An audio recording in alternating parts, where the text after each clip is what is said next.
Hello friends, welcome to another episode of the TFC audio project. In this episode of Shop Talk, Mike and I unpack the details of the Vibram lawsuit that started in 2012. It's something a lot of people bring up and very few people actually take the time to fully look into, so there's a lot of misinformation out there. We cover the main points put forth in the case and have a conversation about each one individually. By the end, you can make up your own mind as to whether the verdict makes any sense and what lessons we can learn from it. This episode is sponsored by TFC Balance Beams. Our new 1.4 beam is officially out, and it's our most affordable beam yet. It comes in 3, 4, 5, and 6 foot sizes and gives you a durable piece of equipment to refine your hip stability and help combat things like low back pain, knee pain, and foot problems, which a lot of times are byproducts of having tight hips. Each beam is made in Canada and includes access to our online movement database that challenges you with progressively harder movements to try on your beam as you improve. Go to tfc-shop.com and click on the beam tab for more info on those.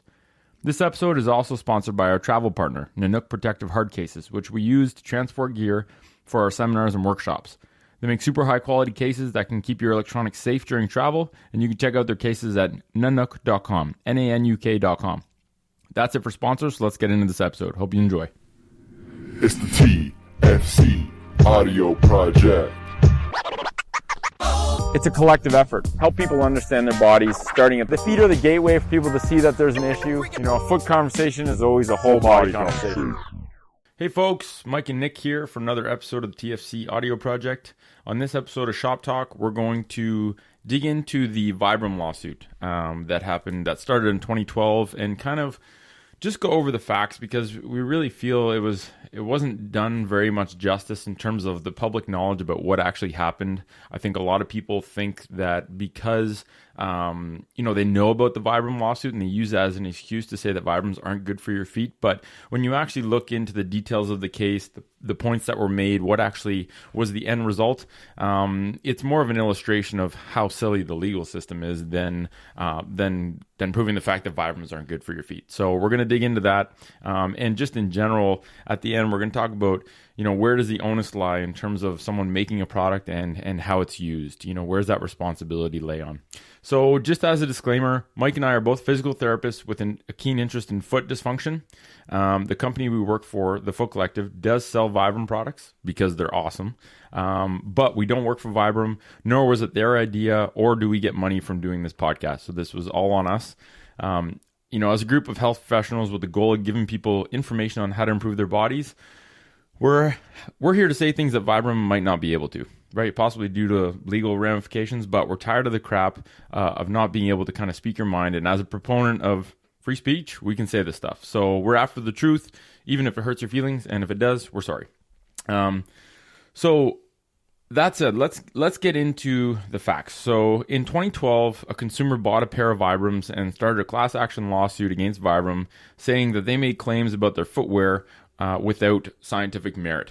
So I think, firstly, I want to mention that although it might seem like it from the points of the lawsuit, I think it's important to note that the lady who started this lawsuit didn't actually suffer any injuries from using her Vibram shoes. She just felt that the claims were unsupported, but at the end of this, we'll let you guys decide for yourselves. So in May of 2014, Vibram reached a settlement and paid out $3.75 million.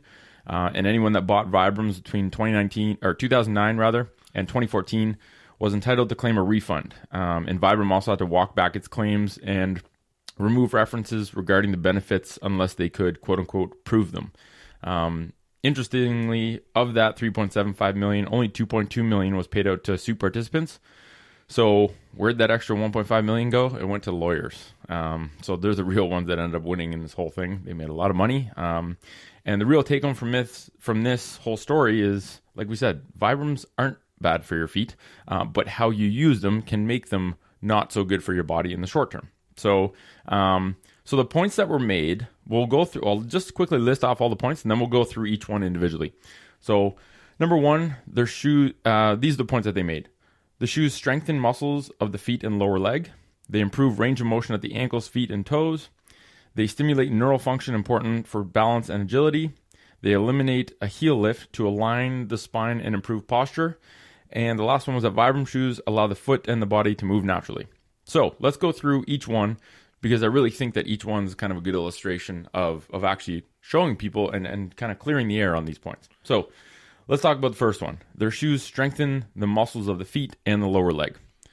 This one I find hilarious because if you look at the base premise of if a muscle isn't used, it gets weak. If a joint is not moved, it gets stiff. I think a starting point is we have to agree on that point. And if someone doesn't agree on that point, then maybe they don't understand physiologically how the body works, and they need to inform themselves before they even get into a discussion. Yeah. Because that seems to be, the only point of contention. And if you understand that, first of all, that statement is 100% true. Their shoes, when compared to when you wear conventional footwear that's stiff, rigid, has a heel lift, and gives the foot support, if you go to something like, and just to let everyone know, Vibrams are basically a glove for your foot. They make a variety of models, but at its core, it's basically something to protect your foot and not do anything else to it. So if you look at the fact that most shoes support the arch of your foot and don't really force your feet to work very much, then by going to something like a Vibram, your feet will get stronger. Your lower leg muscles will get stronger. Well, it's the simple principle is the SAID principle, so specific adaptation to imposed demand. So you're asking more of your feet and your ankles, specifically like your lower leg muscles and tendons and basically everything around the foot and the ankle. You're asking more of when you walk in Vibrams or and a lot of people, we gotta like make the distinction of like walking and running, because a lot of time people are like, well, running and Vibrams, and the conversation is of running, but I would say that the conversation is just in Vibrams in general. Yeah, that's a different conversation. Especially when you're talking about running, it's going to make you run differently. It's going to make you load the tissues of your ankle more, and it's going to put stress on those tissues, and that's how we actually develop strength and resilience, and that's how we build up more tendon. Basically, that's how we make the changes in the cross-sectional area of tendons through loading, and we know this through research. And there's plenty of studies that to show this. And again, underneath all of these studies is just the SAID principle. It's like if you load something, it's going to get stronger depending on the load you put on it. Now, that's the thing is like, so that's point number one. It does, if you load a muscle, if you load a group of muscles, and if you load tendon and tissue, it's going to get stronger due to that load if you recover from it. So yeah, and I think the point is that like loading your tissues and loading your tendons and your body is not a bad thing, but the question is, are you ready for it or not? Are your feet conditioned enough to be able to do that without breaking down or without giving you injury? That's the real question. It's not whether or not you should be doing it or not. Everyone should be gradually doing that, but if you're used to, if you break your leg, it's okay to use a crutch until you start being able to use your leg again. Yeah. You don't just ditch the crutch overnight and expect your leg to work perfectly again. You got to slowly progress back into loading the muscles, loading the joints. And the same thing with the foot. If you do it overnight, you're going to have problems. And it doesn't mean that was a bad thing. You just didn't do it right. And that's irrespective of the fact that point number one is strength, that it claims to strengthen your muscles in the feet and lower legs, and that's true. So it's irrespective of if you got injured doing it or if you overloaded it too much. Just like if you went to the gym and said like, okay, well, the bench press can strengthen my ability to press a bar with weight on it. So, but if I load up the bench press with 300 pounds my first time and I tear my pec, it's not the barbell's fault. It's not necessarily the barbell, and we could claim that the barbell. The point number one is the barbell strengthens your pressing muscles, and we could say yes. So that's all that they're claiming here. So I would say that we can kind of agree that point is kind of unjust, and if they're claiming that's false, that's kind of, I don't know where the evidence is there. Yeah, like I think, we did the science versus research podcast, and I think this is a beautiful illustration of this point that we made, where it's like everyone wants a friggin' study to prove every single point. It's like, can we not just agree on basic logic instead of like trying to find a cop-out and a hole out of an argument to say, oh, well, where's the study? It's like, well, you don't need a study to prove that. But there's plenty of studies too, though. There's plenty of studies, but there's not going to be a direct study comparing probably someone going from conventional shoes to this kind of shoe with an EMG showing muscle activity and the fact that it strengthens through increased activation. Like you can just kind of dismiss anything you want to say, oh, there's no exact study proving exactly this. It's like, well you shouldn't need one. No, exactly. You can pick a bunch of other studies to prove this if you wanted to, like the SAID principle or like tendon loading principles. Like there's eccentric loading, forefoot striking studies that show you that you land differently, and therefore you are putting more load on those tendons. Therefore you're applying that other principle that we took from the other studies. So you can pile together all these other studies to make the point you want to make. But again, that's not the necessary point of this. Exactly. And so I think point number one, we've touched on, and that's pretty Yeah, pretty we've gone very simple. deep into that one. And I think like part of this upcoming Foot Nerd program, part of the tuition that everyone pays and the entire outlay of where all that tuition money is going will be made transparent to everyone. But part of that is going to be a portion of those funds is going to go into a TFC research fund. And that fund will be used as kind of a catch-all of resources to be able to do some more specific research to demonstrate unequivocally what we already know to be true by way of physiological principles. It's like if you, and then, showing that this does in fact strengthen your foot, and then also getting into what is the best way to transition. Like, is there a formula where you can have an algorithm to give people to say, okay, you're in this beefy, huge built-up shoe, you want to get to something like a Vibram, here's how we start the transition to get to just be able to walk, right, to use this as your everyday shoe, and then also here's the transition to go in running. And kind of the speed at which it takes for these tissues to change, and based on normal strengthening timelines. So I think that's something that in future, will really help solidify this with science if people are insisting that you need a research study. So point number 2, they improve range of motion in the ankles, feet, and toes.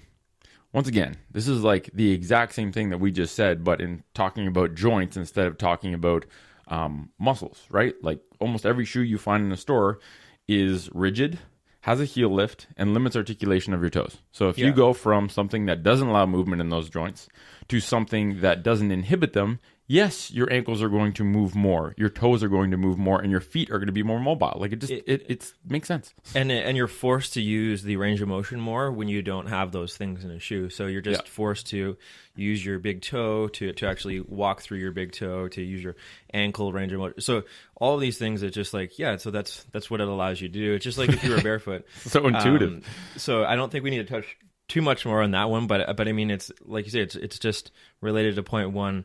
Now again, you could nitpick that study and be like, prove that it improves range of motion in the ankles, feet, and toes. And like, again, like I think we're getting way off track with that. It's like, okay, well, we'd have to like go and look at these, again, it's like, how far off track do you want it to go with this? It's just silly. Like this, honestly, even just talking about this hurts my brain to even know that this went to court and was like, and that Vibram actually paid money, because this makes, if anything, these points are a beautiful illustration to actually educate people. And at the end, we're going to talk about this, like is the onus on Vibram to educate people how to use these things, and make some analogies to kind of bring to light how silly it would be to only say that Vibram was responsible for this, in order to tell people exactly how to use it, because people are going to use shit in the wrong way.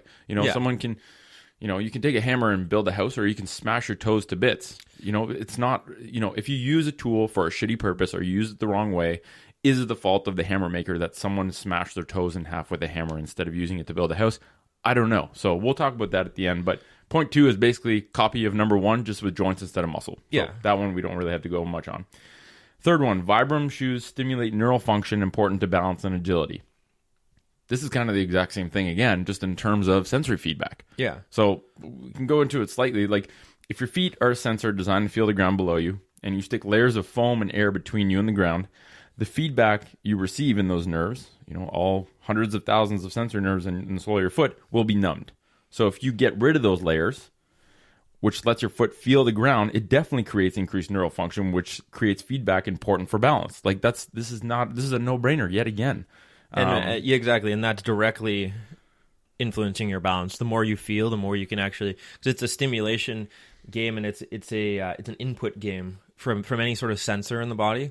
It needs input, so you're directly allowing to get more input with a Vibram shoe or anything like a Vibram shoe that just allows for it. Well, stand on flat hard ground, then stand on a huge chunk of foam. What's easier to balance on? Yeah, the hard ground, because the foam literally takes away your sensory feedback, and the feedback going into your foot is less certain when you're on something squishy. So if you get rid of the squishy stuff, better neural feedback, better balance. Like, once again, this is very intuitive. And the fact that they would say that it's false, that going to a harder, firmer ground gives you more feedback is like, this is so whack. This is so crazy. The more I went into this and analyzed each point, I was like, wow. The fact that the Vibram actually was forced to pay this out is just a gross demonstration of how silly the legal system is, and how they get caught up in stupid crap when money is at hand, more so than actually proving a point that's valid. And you can see how like lawyers in the legal system would be able to theoretically argue this. It's all spin. Because you can spin it and say that there's no, like, how can you prove A and B, and like how can you prove that balance is improved from the sensation? Like, where's the study to prove that? Like, again, it's like, so is this like study game where we're trying to throw studies at each other? But it's logic. It's called logic and a physiological understanding of how the body works. The funny thing is, if you went and did your due diligence, you could make a solid case with all of the research out there, but you'd have to go through a ton of research and show that, okay, like, you just make the case via research. Like, okay, so there's this amount of nerves underneath the foot. They require stimulation from the ground via light touch, via all of the pressure sensors in the foot. Okay, so we know that, and then we know that, and then you'd have to find a study on like balance in its relation to that. We'll do a study showing people have shittier balance when they're on a big chunk of foam, and then show they have better balance when they're on hard ground. Yeah. Therefore, this point is valid because we're talking about going from squishy shoes. Maybe it's because they didn't list a baseline. Like, I think these points are made by Vibram in comparison to a heavily cushioned shoe. I don't know if they mentioned that or not, because it's that, like, that's an important. You got to know what baseline you're comparing it to, right? Yeah. If you're making a fact, you got to know, okay, this fact is being said in relation to the assumption that this person is going from this type of shoe to this type of shoe. So, or did the lawyers claim that they should have done the research too? That's another thing. It's like, well, you guys didn't do the research on specifically Vibrams versus specifically something else, showing that it's specifically. So again, either way, it's silly. But you're right. I think playing devil's advocate and looking at the opposite side of the fence, you can probably think of ways that lawyers could have spun this to make it a compelling argument, and it tells you, but it's such misplaced precision in terms of like nitpicking silly things to try and make it. It's not a strong case. It's not a strong case at all. It's very, very wishy-washy. And the fact that, it wasn't actually ruled in their favor, right? Vibram was basically, it's like anything. You threaten a lawsuit, you put a bunch of money behind it and get lawyers to threaten tons of time in courtrooms and bad press and all this bullshit. And eventually you get to a point where, if you're Vibram, you're like, oh, this is such a pain in the ass and headache, even though it has no strength behind it, that let's just pay out whatever we need to stop this nonsense from happening, right? It's just like the legal system sucking resources out of a company or out of people just to make money, right? Like, a lot of the money went to lawyers. They're the only ones that won out of this whole thing. So yeah, it's ridiculous. And it comes back to, like, I think that's another point we should make, is that if there's a want in the marketplace, like, okay, so there's people who like running barefoot, but they don't want to be on with their skin exposed to the ground. Yeah, so they don't want to shred their feet. So it's like, okay, we wish we had a shoe that allowed us to run barefoot, but we wouldn't like shred our feet on, let's say, concrete or whatever. We wish that existed. Okay, here's a company that produces that. So we have what you want. Now I buy that from you. So it's like that's where, I don't know, that's pretty simple. Now we'll get into that at the end, is like, where should the onus lie for their education component of it? But if you strip all that away, it's like some people want this product, and then here's a company that can make that product for them to fill that gap in the marketplace. So again, that it gets wishy-washy once we get into all the other stuff. Funny. Like, okay, so a customer at the shop brought in her Cyboard, which is like a super challenging and advanced balance board tool. Directly on the top of the Cyboard, it says, use at your own caution. Like, literally, that company had to write that because some bimbo took a Cyboard, bailed hard, smashed their face, and probably might have threatened to sue. Whether that actually happened or not, that's kind of their thought behind that. The fact that you have to write these blatant warnings, and it's not just like, where did the whole buyer beware intrinsic statement go? Like, if you buy something and you use it wrong or you hurt yourself on it, you bought it and decided to use it. Like, just buying it and stepping on it should be, you shouldn't have to write that on the friggin' board, right? Vibram shouldn't have to put caution tape around every friggin' shoebox and say, beware, this is how humans are supposed to function, but your feet are used to shitty shoes, so this might not work out well if you do it right away. Like, by that reasoning, Nike and Adidas should put warning symbols on all their boxes saying, this shoe will make your foot weak, will make your foot stiff, and will decrease your stability. But they're not doing that. So, where does the reasoning go? It's just kind of weird. It's like, what should we have to do versus what should we do? Like, ethically. Yes. And from, like, just a company standpoint, because those are two different things. And then, they did a decent job. Like, they educated people. Maybe they just didn't do it.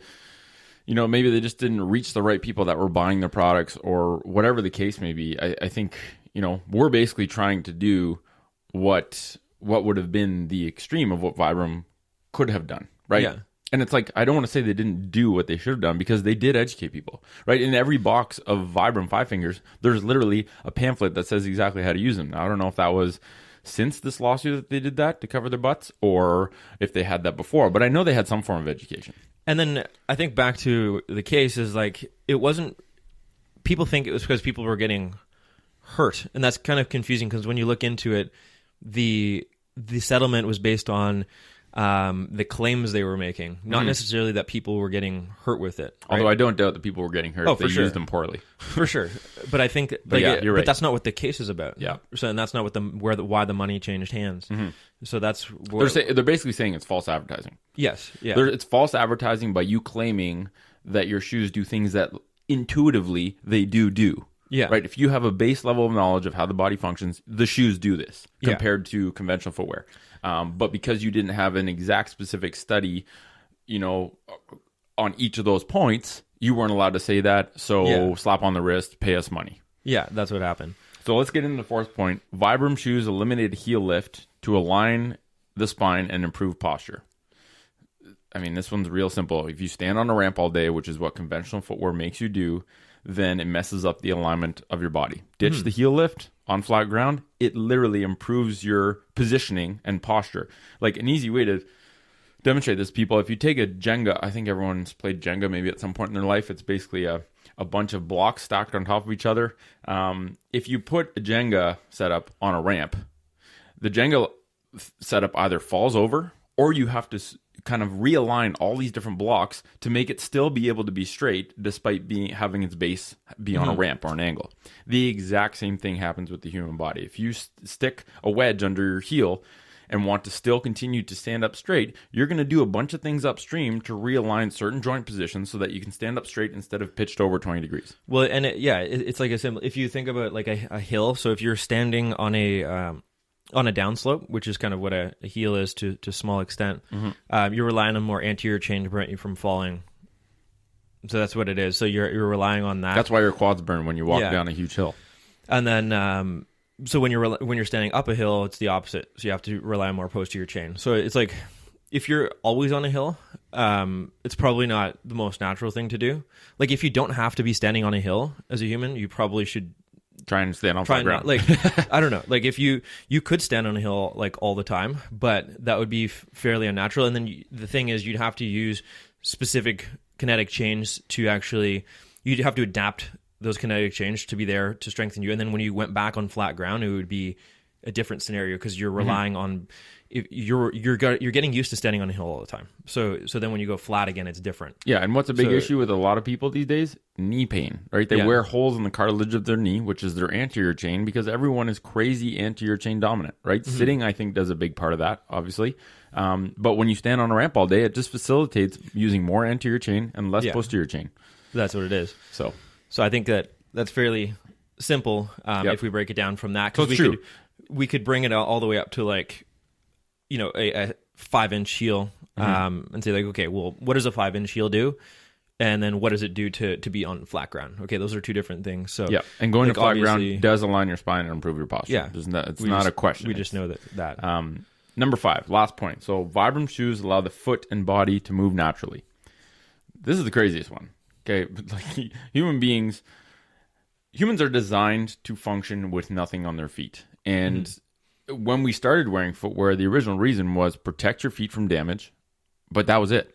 And now footwear has veered so far off that and done so many weird things to how our feet function that people literally people think it's false to say that a piece of footwear that protects your foot and does nothing else does not allow your foot and your body to move naturally.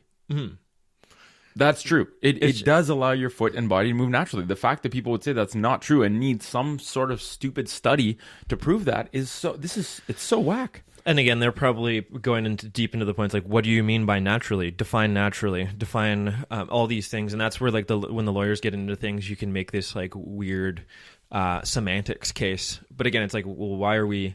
If we can agree on a fundamental like simple level that's true, and I don't think without going into the points for the purpose of making money, that point should be kind of almost thrown out as like logically true. Well, here, if you want to flip it on your head, if there's a group of lawyers out there that want to make a lot of money by doing something, a lawsuit that actually makes sense, why don't you sue Nike, Adidas, and Reebok or other big brands for selling people shoes that damage their feet, that misalign their posture, and that inhibit optimal movement? Because this is true. And I don't know, maybe you could easily do a study to show someone that's barefoot, two people that spend all their time barefoot, get one group to wear conventional footwear and get one group to wear something like Vibrams or human footwear, and show over time that it affects how they move, that it affects their posture, and that it affects their foot health.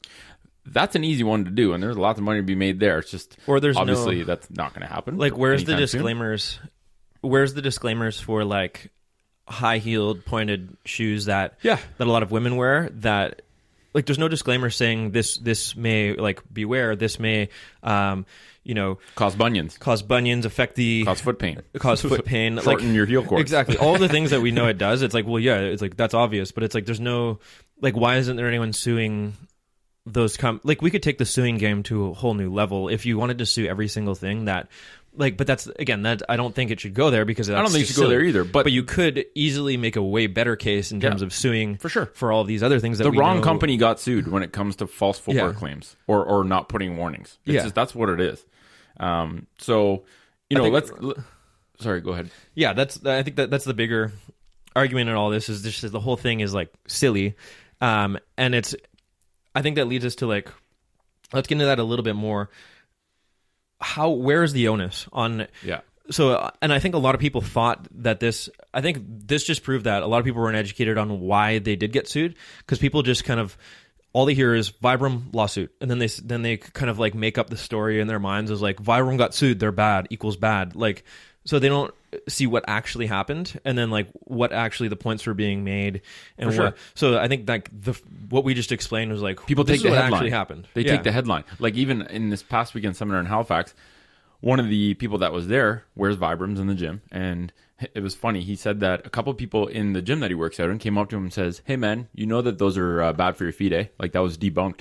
He was wearing his Vibrams, and he just starts like grinning. He's like, it was debunked that we're supposed to spend time without some weird contraptions on our feet. I think you're just looking at the headline, bro. And maybe you don't like my shoes, but it's, I think that, no, exactly. Crazy. So what we just explained was like getting through the misconceptions around this whole thing and saying like, okay, well, this is how it actually was. But now I think that let's try to get into like, okay, well, where does the onus lie? What should a company do when talking, like, let's say in a perfect case scenario, like, where should the line be drawn in terms of a product, educating people on a product, but also like the onus on the actual consumer to use that product responsibly or to educate themselves on the product? Well, you made a good analogy with vehicles. Yeah, right. I was saying so I'm a person. Yeah, you can say it, but I'm a person that wants a faster car. Okay, I want to go faster in my car. So what do I look for? So like So like if you go and buy a Ferrari and you've never driven a fast car, like you're used to driving your Honda Civic on automatic Honda Civic around, and you go buy a Ferrari and you drive it out of the dealership and crash it into a ditch. Is that the company's fault, or is it the product's fault? Is it the car's fault, or is it your fault? Or is it half and half? Is it maybe they should have educated you on that, or maybe you should have learned how to drive that, or is it just all like where does it lie? Because it's like a fast car that you've never driven and you don't know how to use. Like if you don't know how to use a product and you've never used it, you have to get used to using the product and you have to learn how to use it. Yeah. And if you get kind of like, let's say, hurt along the way, like when it involves like bodily harm, okay, we got to look at this. Like where does it lie? It's funny because a lot of high-end car companies will now have their own in-house driving school. It's like if you crash the ditch going out of the dealership, you went too fast, too soon, and you didn't understand how to learn how to use it. Yeah. If your feet break down or you're having all these problems with your body after switching the Vibrams, you went too fast, too soon, you ran too much, too soon, and you didn't know how to actually use the footwear properly. You didn't know how to properly get back to how you're supposed to be moving, right? Moving well, like humans are supposed to move, because you're so used to moving in a weird way that padded footwear and weird rigid footwear has allowed you to do. You got to recondition your feet, right? Like, especially when we talked about at the start, the distinction between walking and running. First walk, then run. I think that makes a lot of sense when you say it, but a lot of people don't actually do that. And then just understand how to use it. And I think that's where the education piece comes in. It's like, that's where I think that, and I'm not like, maybe I'm ignorant to how much or how little they did educate people initially back in their earlier days. But I think like in a perfect world, regardless of, irrespective of Vibram, if you create a product like Vibram, let's say, like a piece of footwear that's more minimal, I think that like as a company, it's probably a good idea not just to cover your ass, but also just to give your consumers of this product a better experience, and just show them how to responsibly use this product. Like, I think it's just like, okay, here's a product, here's how you actually use it. And so we've given you, because you may not know, you may be ignorant to how you use this product, because, you know, some random person who doesn't have a background in health and fitness, like, you can't necessarily expect them to know how to specifically transition to these shoes. But at the same time, if you are transitioning to those shoes, as a consumer, you should also do your homework in terms of due diligence and research it. In terms of it's somewhere in the middle, and that line is kind of very blurry, but somewhere in the middle it should lie. And I think a lot of companies, like you say, are getting around it by just saying, like, you know, it's not our fault. Basically, what happens, like this the cyborg, and again, it's like we almost have to do that in today's day and age where we like to sue each other. So it's like you almost have to say, like, this buyer beware, right? Like, this product may cause harm if used the wrong way. But I think that's just the way the world works now. Like, unfortunately, I think that you just have to do that.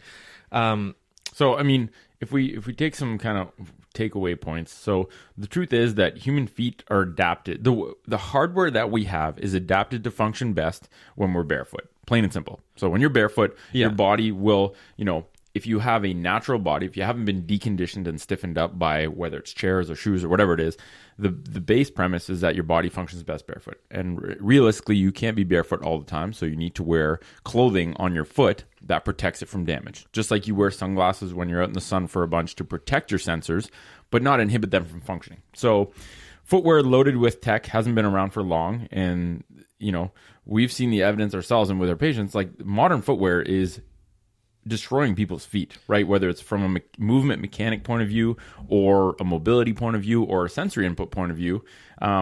We need to rethink footwear. And, you know, I think we're on the same page that as physical therapists, we're always trying to get people to responsibly make the transition to footwear that is more adapted to letting the human foot function optimally. And the real issue is that people aren't used to being loaded as much these days, in terms of just your, like, literally your body weight on your feet. So like, if the worse you get at, like, being able to, if you're not loading yourself a lot, then you're not going to be able to buffer and adapt to loading. So, like, that's where people, like, if you take the average person who's very sedentary and has an office job and hasn't and doesn't have a fitness routine and things like that, it makes sense as, like, okay, well, you can actually be doing yourself harm in the short term by transitioning too quickly. You're just not used to the load. It's as simple as that. Exactly. The conversation should be about loading and loading parameters, and whether you're ready for it or not, and how do we actually implement load so you can adapt to that load via the SAID principle. That's, like, what it is. Yeah. So, like, that's pretty black or white. So it's like, if you've never loaded your if you haven't loaded your feet for 30 years, okay, whether that's because you spend a lot of time sitting, so the majority of that time you don't have actually the load of gravity going through your that's feet. what I'm seeing more and more is, like, if you look at it, it's like, if evolutionarily we're meant to be on our feet, like, and let's moving. Say 75% of, I don't even know, 75% of the day, let's just have a thought experiment. Yeah, and I think that's even conservative, so I agree with that. So, but now we flipped it on its head, and now we're only on our actual feet 25% of the day. And again, that's probably conservative too for a lot of people. And asterisk with that, when you are on your feet 25% of the day, are you wearing footwear that artificially supports the arch structure of your foot? Because that, you know, that 25% of the day that you're loaded, some of your joints upstream are loaded, but your foot's not loaded. Exactly. It's twofold. But, like, the fact that we're literally swung it from 75% on our feet to not on our feet, that's, like, a huge amount of time where you're just, like, not on your feet, and you're not therefore loading your feet. So how would your feet know how to be loaded if they're unloaded all the time? And like your feet and your body in general, like your whole body. I think that's why people like, it's the whole thing of like, people are just losing touch with being able to respond to gravity in a way that doesn't counteract gravity. Yeah, counteracting gravity better by actually, like, it's just like time under tension when it comes to like being loaded, like walking around. So you figure it out. Like you grab a weight in your hand, it's like you figure out strategies to, and when I grab a weight, I have to use a little bit more of this to keep me up and keep me from falling and crumbling to the ground. Well, look at babies and stuff like that. that. Babies don't have to be taught how to fight gravity. They slowly learn through trial and error how their brain should be telling the muscles of their body to fire to stop them from crumbling down. So it's literally just by spending time under gravity, under load of gravity, and figuring out optimal strategies to counteract it. So if you're never spending time against gravity, your body has no ability to have strategies generated. There's no learning. Exactly. There's no environmental, stimulus. Exactly. Environmental stimulus. The environment that you interact with teaches you how to kind of work optimally within it. So if you have no feedback from your feet, from the ground, to tell you how to generate tension through your foot or how to stabilize the joints of your foot, or if that job's being done for your body instead of needing to be done by your body, then you get terrible at it when you take away that support. Exactly. And combine that with that lack of time under tension.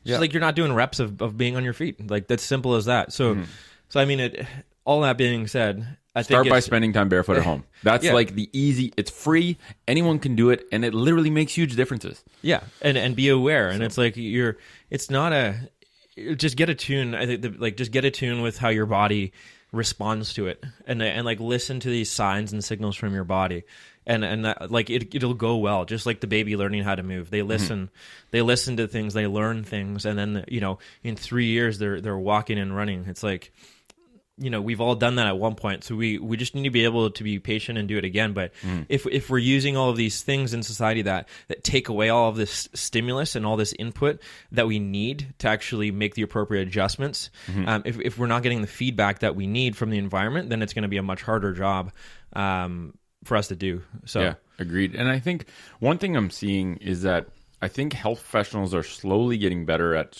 telling people some of this stuff, but they're way too conservative, right? I had a patient the other day that was or I don't know if it was a patient or someone that emailed, but it was like, so my physios right now is trying to get me out of beefy running shoes, but they're saying that I should do a 1 millimeter drop and do that for 4 months.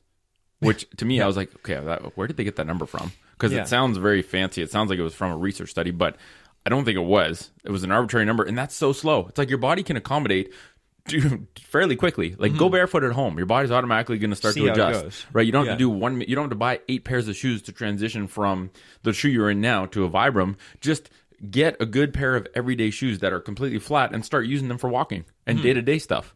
Then your body starts to adapt. And then it's like, okay, you want to start running? Perfect. So do a 2-minute walk, a 1-minute jog, and do that and see how that feels. How do you feel the next day? Are your calves jacked up? Okay, do a little bit of calf tissue work, and then don't progress the amount of jogging time until you're able to do that, or running time until you can do that and not be in pain. And then bump up from there. Like, people just, it should be intuitively logic that you have to build up a tolerance. Just like if you wanted to bench press 300 pounds, you start with the bar, then you put weight on the bar, and you see how it feels. If you're crazy sore or something's hurting, you don't keep progressing. It's like the intuitive animal inside of us is lost, based on all these like manufactured, like the fact that we have a frontal cortex and we've made up all these like laws and rules and all these things, but it's like a deer in nature knows this. Like if they, you know what I mean? Like an animal in nature knows their body better than we do, just because all these made up things. So, but unfortunately, we have to like explain this to people because we're so kind of far gone from that. Or we're disconnected from using our body's natural signaling pathways, like pain. We've already talked about that on a podcast, but like using pain to guide you whether what you're doing is good, bad, or needs to be adjusted in terms of the speed that you're doing it at, right? Like there's an over-reliance on technology. So your watch now tells you whether you're doing too much or too little, or sleeping too much or too little. It's like, how about you just feel whether or not you're sleeping enough? And then the other part is like our over-reliance on the medical system. So that if you get the tiniest little ache, instead of like trying to figure it out yourself and be like, oh, I did this yesterday, now I'm achy, maybe I did too much, or maybe I got to work on how I did that. It's like, oh, this hurts, I got to go see my doctor, or I got to take a leave, or I got to go see my physio. It's like, just try and understand how your body works a tiny bit better, and you can troubleshoot so many of the little small things. Like, it's your body, so you may as well understand at a base level how it works so that you can take care of it yourself for the rest of your life. It's almost like back to the kids too. It's like kids are almost, when they expose themselves, like when they're wrestling or if they get hurt or if they're playing a sport, when they're young enough, they're almost like beneficially ignorant to all of these things. Mm-hmm. So it's like they'll fall and they're, but I think it's like almost, but then society kicks in, and then like parents kick in, and it's like, oh my God, like what'd you do? Like what? Oh no. And then like, I think we learn things from society and from our parents and from our like older peers, where it's like, or teachers, mm-hmm. and it's like, oh my, and it's like this alarm system from other people telling us what just happened is bad. It's like when the baby falls when no one's looking and they don't cry, but then they see when somebody looks over, they start crying. Yeah. Like it's this weird phenomenon where they're, it's all learned. So I think just getting back to our primal selves is part of that, but for sure. So anyway, hopefully that episode kind of debunks the perception that Vibrams are bad for your body. They're not. They're good for your body. All of the points that were claimed by them, that the lawsuit, the whole point of this lawsuit was to say those points are false. All the points are correct. Okay, you don't need an actual study to show that by using a muscle it gets stronger. By eliminating a ramp, your posture improves because we're supposed to stand on flat ground. Like, it's just, they just don't hold water. And I think it's just lawyers made money out of this whole thing. That's all that happened. It's really just, don't take the headline at face value and think that Vibrams are bad for you, because they're not. Okay, the shoes that you're on your feet right now are probably not very good for you. Being barefoot is not bad for you either, because like that's a step further, but it's the same thing. It's like, well, Vibrams are very, very close to you being barefoot. Yeah, they get you closer to being barefoot. That's not bad. Barefoot's like, that's how we were born. So therefore, if you draw those two together, it's like barefoot's not bad, therefore Vibrams aren't bad. It's how you're using them, or if you're ready for them. Yeah, are your feet ready to be barefoot? Or how are you using them? So yeah. Anyway, hope you guys enjoyed that episode. We'll catch you next week with another one. Thanks. Bye.